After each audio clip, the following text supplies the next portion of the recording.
welcome and welcome back to A Spiritual Life. I'm Carrie, a mindfulness teacher, and I'm here to support you to move from your head to your heart, from surviving to thriving, and to live a more conscious spiritual life. Today's video is about non-attachment, and so we're going to talk about what that is. We'll work through some examples of that and how we can work with non-attachment to live a life of flow and joy. So let's dive in. So firstly, I must apologise for the frizzy hair. We've had a lovely day here in the north of England. Nice sunny day, and my hair's just gone. So anyway, and there might be some flies around because of that as well. So, but we're not non-attached to that, so we're just going to carry on regardless, right? Okay. So why non-attachment? It's a big topic, and I did cover it briefly in a few videos, quite a few. I've had it in the acceptance video, relationships video, the kindness video, and the balance video. All had a mention of non-attachment. So it needed its own video. So here it is. Okay. So non-attachment, what is it? So before we know what non-attachment is, we have to know what attachment is. And before we know what attachment is, we need to know what expectation is. So expectation is a desired outcome. And therefore, attachment is a desire or expectation that things or people will be a certain way. It's non-acceptance of what is, and it's wanting pain and suffering to change and wanting pleasure to stay the same. So let's go through those. A desire or expectation that things or people will be a certain way. So attachment is when we want something to be a certain way, when we want someone to be a certain way, when we want to control. Yeah? And we suffer when it doesn't go our way. And that's why we're talking about this, because when we're in attachment, we suffer. Non-acceptance of what is. You're not accepting what is in the here and now when you're in attachment. You're desiring the pain or suffering to change. You want that thing that you don't want or like the feel of, like the experience of. You want that thing to change because you don't like it. And you resist and you push and you push and you push and you don't want it and you don't want it, and you exaggerate that suffering. I say you, I mean we. And then pleasure to stay the same. We want pleasure to stay the same. So the good things in life we want to keep. We want to keep those because we grasp at them. Please don't go, please don't go. And again, that's not accepting impermanence, because everything changes. So that's wanting the good things to stay and the bad things to go. That's what attachment is. So, in mindfulness, when I say one thing about the opposite of the other thing, people automatically go to the opposite thing. And it's not that. Detachment is not what we're talking about here. Non-attachment is not detachment. Detachment is isolated and removed when we're quite aloof with the world. You know, it's like, oh, I don't care, do whatever, really flippant. It's the complete opposite of attachment. There's the flies. And human beings are not this. We are not detached people. Human beings, generally speaking, like to be in a tribe. It's safety, it's security, it's connection. We thrive on connection. So we know what attachment is. We know what detachment is. So now we can get on to what non-attachment is. It's non-clinging to fixed ideas or expectations. not clinging to fixed ideas or expectations. Again, we're not grasping. If we've got a certain outcome or situation, we allow it. It's open to the way things are, acceptance with kindness and compassion. Open to the way things are. So when we're non-attached, we're more accepting of things. Not in a resignation way, not in a, well, whatever, I can't control anything, so I won't bother with anything.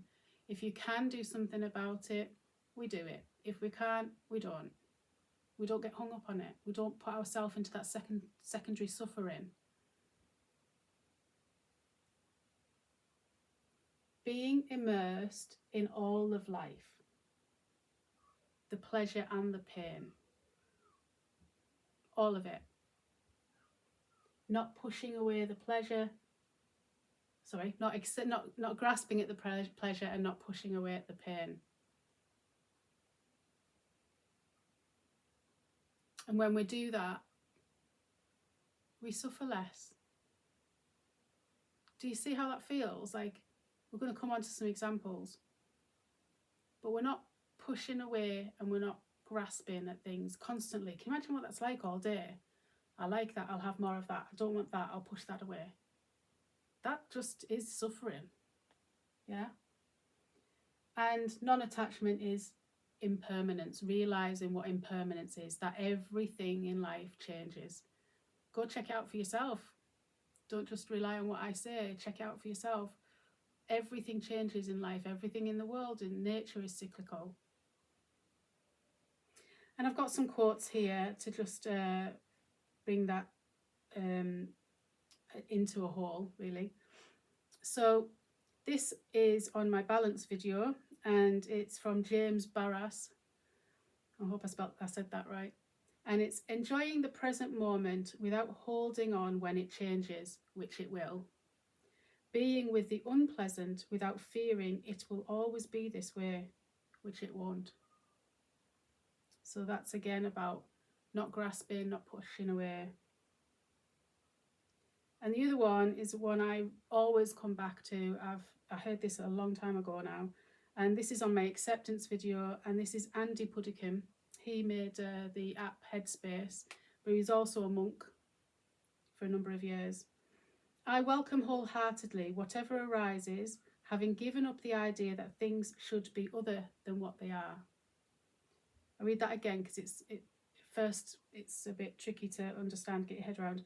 I welcome wholeheartedly whatever arises, having given up the idea that things should be other than what they are. So again, acceptance. And that's what non-attachment is. Not clinging to fixed ideas or expectations. Open to the way things are. Acceptance with kindness and compassion. Being immersed in all of life, the pleasure and the pain, and knowing about impermanence. Sorry about that. Had to do something. So we're back now and it's now dark. We'll move on. So we're up to practical examples now of non-attachment. So what I thought we'd do is go through attachment, detachment, and non-attachment examples for a few things, just to try and embed it in a little bit more. So really, I like practical, very practical person. So let's go really simple to start. And attachment, if you think of a car and a caravan, they're attached. When you unhook them, they're detached, completely separate. And then you can, if they're detached, they'll be completely separate all the time. Yeah. But when we're talking about non-attachment, it's like, I can be with you, I can be without you, I can be with you, I can be without you. You know, hook on, let's go away, let's have a holiday. We've arrived to the place that we want to be, and then we can unhook, and then we can use the car. We can come back, we can hook on, and we can carry on our travels. Yeah, so that's very basic way. It's not just detachment and that's it, aloof and being aloof. So that's that example. And then similarly with relationships, when we're attached in relationships, it's like, you're there to make me happy. I've got an expectation around you making me happy. What you do in the relationship is going to depend on whether I'm going to be happy or not. So that's around attachment. When we detach in a relationship, we don't communicate. We're in our own corner. We don't tell each other what we're thinking, what we're feeling. There's discommunication. It's a complete breakdown of relationship. How non-attachment works is, it's that flow. It's that, what are you doing? I'm doing this today. What are you doing? It's not, I'm doing this, you're doing it with me, or you can't do that because I need you for this. It's very, that's very ego driven, isn't it? That's very, one of my other videos we talked about this in relationships. It's conditioned love. There's an expectation of that other person. One example of this is, we'd been camping as a family, and there was a plan to go, or my husband rather wanted to go on another camping trip the following weekend to do with Land Rovers. And I was just all camped out. I could have done with some time. I didn't really want to go, but he did. So I said, well, why don't you go? And then he suggested taking our daughter, we only had the one at the time. And so off they went. And then he's posting pictures, and family, have been just him and our daughter on their own camping. And then he's bombarded with messages from family saying, are you guys all right? Why are you on your own? Why? Like, what's going on? You okay? It's almost like you have to be in each other's pockets all the time. It's not that. Non-attachment, it's not detached.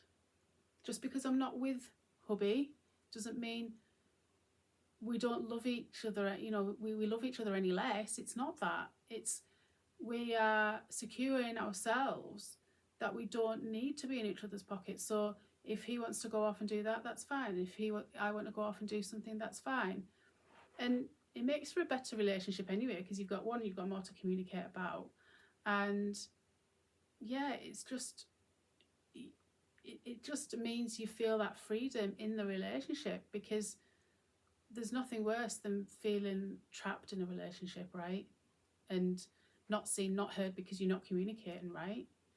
So that's an example on relationships. Another example I've written down there is your train's delayed. So you have an expectation that you're going to get to a certain place at a certain time to do a certain thing, and that's an expectation. And so your attachment is that, it's that outcome.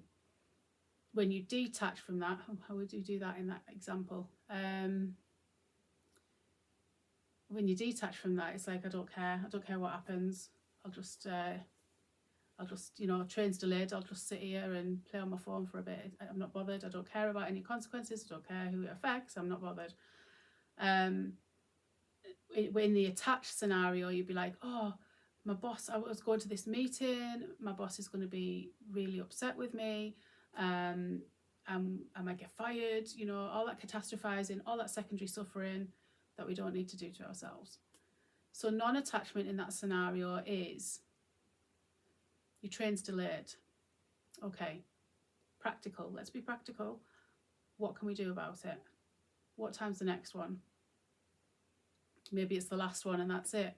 And then you've got to find about way of getting home other ways, or find a hotel or something. It's just what happens. And you never know what's going to happen. If you end up staying in a hotel or you get that next train, you don't know that something else more miraculous could happen. And, everything happens for a reason. So, but non-attachment is about, in that scenario, just allowing and accepting what is. Do the thing you can do to change it, if need be. And if you can't do anything about it, then fully accept it. And whatever happens, the consequences, it happens. It's out of your control. That's the thing. It's acceptance of what is out of your control. So I'm working on that kind of thing now at the minute. The busyness of motherhood and setting up businesses and all this stuff. So I find myself, this channel is about showing and being real, and the good, the bad and the ugly. And, sometimes I'm finding I'm losing it a little bit because I'm feeling that I need to be in control. So my attachment around being a mum, a busy mum, having to run the house, a home ed and all this stuff. And sometimes it's a bit like I shout more than I want to. Let's put it that way. Because things are out of things are out of my control and they're not working the way I want them to. And it's taking a step back from that. So non-attachment in that scenario is being aware of what you're feeling as you're feeling it. We're going to come on to this a little bit more, but also to accept what is. The house is a mess. You're busy doing something else. Don't get worked up about it. Like, if you will tidy it up, it will be tidy at one point, at a certain time. Some sooner or later that house is going to be tidy and it'll all be for nothing. It's like one of those things, like, is it worth worrying about? What would you still be worrying about it in 5 years' time? Is it one of those things? So really being mindful of the thing that you're attached to, that you've got an expectation about, that you've got control over, and just rein it back in a bit. But we're going to come on to how that works now. So how can we work with non-attachment? Mindfulness, of course. It's all about the mindfulness. So 3 things to start is notice your reaction to someone or something else. So like I just mentioned in my example there, if you feel anger, frustration, disappointment, impatience, and you want something now, I'm a big one for that. So notice your reaction to something and someone. Just notice it. And then make the pause, create the gap. Pause in that moment. Oh, I'm getting angry again. Oh, I'm frustrated. Oh, I'm really disappointed about something. Oh, I really want that now. And that grasping, that really tight hold of grasping again. Respond. So notice, pause and respond. And there's 5 points here when it comes to responding. Number 1, respond with the knowledge of impermanence. Everything changes. Everything changes in life. When we can understand that and really, really understand that about impermanence, about cycles, about things changing, we can take a step back. We can be the observer in the moment, in that pause, and then we can respond with this new knowledge, and it helps us. Number 2, ask yourself where you are holding too tight. So what is it you're grasping at? Is it lack of control? Is it, the fear of losing control over a situation or somebody? Is it you're too tight about, well, if I let that person go, they won't come back? Well, actually, the saying is, if you set someone free, they will come back. So that could be where you're holding too tight in a relationship. So just let loose a little bit of it. Number 3, let go of resistance with kindness. So these are your expectations, your attachment, your desires. Let go of that resistance. Don't keep pushing. If you're feeling these emotions coming up, just notice that resistance with kindness and then respond. Accept the situation and the person with kindness. So that's this is the theme, isn't it? Kindness. So you're going to respond with kindness, knowing all this about non-attachment. And then when we do that, we can begin to enjoy people and life a lot more. We don't complain. We don't criticize. Complaining, criticizing, there's 3 C's of compare. Criticize, complain, compare. And I have actually put the other one in as a 4 C's is control. So when we find we're in that sort of mindset, that sort of grasping at something, we can use all this and then respond with kindness to it. Let go of the thing that you're grasping at. Can I let go of the control or the want for control? Why do I need that? Why do I need that control? Why do I need my house to be tidy all the time? Why do I need my kids to listen to me, everything I say? Why do I need that? And it might just be because it's your way of managing things.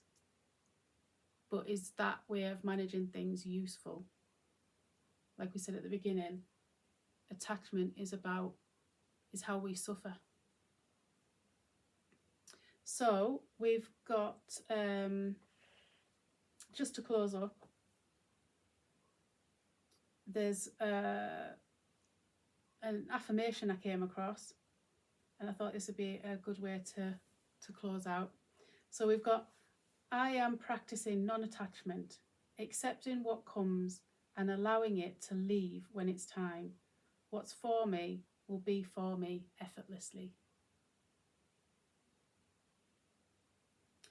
So have a think, is non-attachment the answer to our problems? I think it could be. When we really, really do the work with this, it's all about doing the work. We can't just expect our lives to be rosy. Life isn't rosy. That's that grasping and resisting again. So I invite you to give it a try and let me know how you get on in the comments. And I'll put the playlist up for all these mindfulness talks, because non-attachment comes into pretty much all of them, really. So I hope it's been useful. If you did like it and you got something from it, please comment, like, share, subscribe, all that good stuff. And that's it. That's all I've got. Much love. Bye for now.